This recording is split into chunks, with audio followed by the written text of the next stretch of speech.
Hey guys, what's going on? Josh here from Polymathics, and as you guys can tell, I'm a little under the weather today, and the story that I have to tell you about, the little thing I'm going to share with you, has to do with me being under the weather.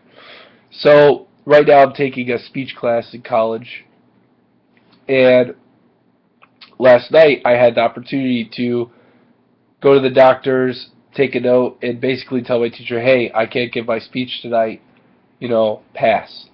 But I decided not to for a couple reasons. One, I thought it was a cop-out, and two, the main thing was I rationalized in my head, in the future, as my career goes on and things like that, if I have to give a speech and I'm a little under the weather,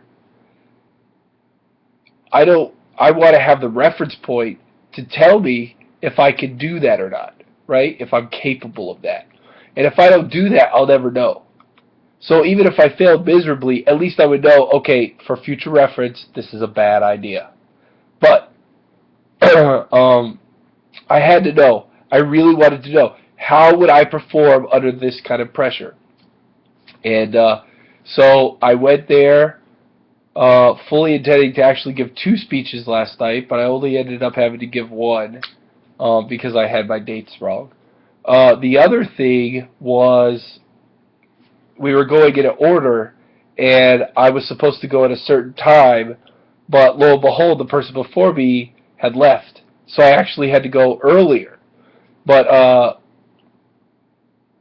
sometimes things like that, sometimes like monkey wrenches like that can really throw you for a loop and kind of get you out of your zone because you're waiting for things to fall into their proper place, and maybe you're doing last minute practicing in your head or whatever you might be doing. But I went up there, I faced it head on, and I did really well. I'm not gonna like come up here and gloat, but I got really good feedback from my instructor and from my class, so that was great.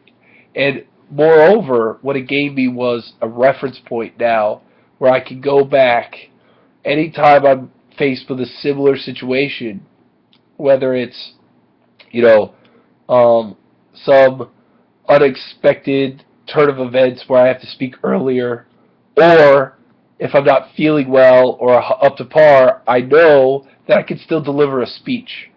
There are some caveats to this. Obviously, we're talking about speeches. If you're a singer, there's a little difference there because you have to hit certain octaves and notes, and so you should know that that would be a bad idea.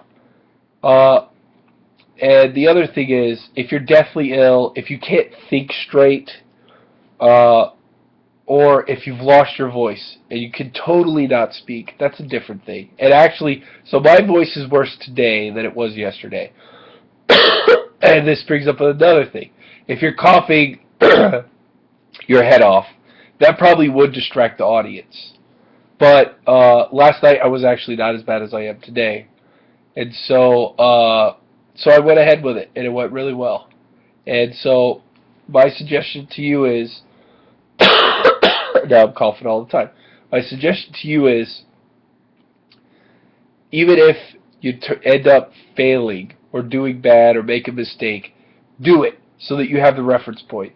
And maybe from that reference point you'll say, okay, in the future I can do this, but I can't do that. Or maybe you say totally, hey, I can't do it while I'm sick. Well, then now you know, and you can go forward very confident, like, hey, I tried it once, it didn't work. Or maybe you guys are like me, you tried it, and it worked, and you know where your comfort level is and what your threshold is. So, anyways, I hope this has been helpful, and good luck, and God bless in all your future speeches. And I'll see you on the flip side. Take it easy.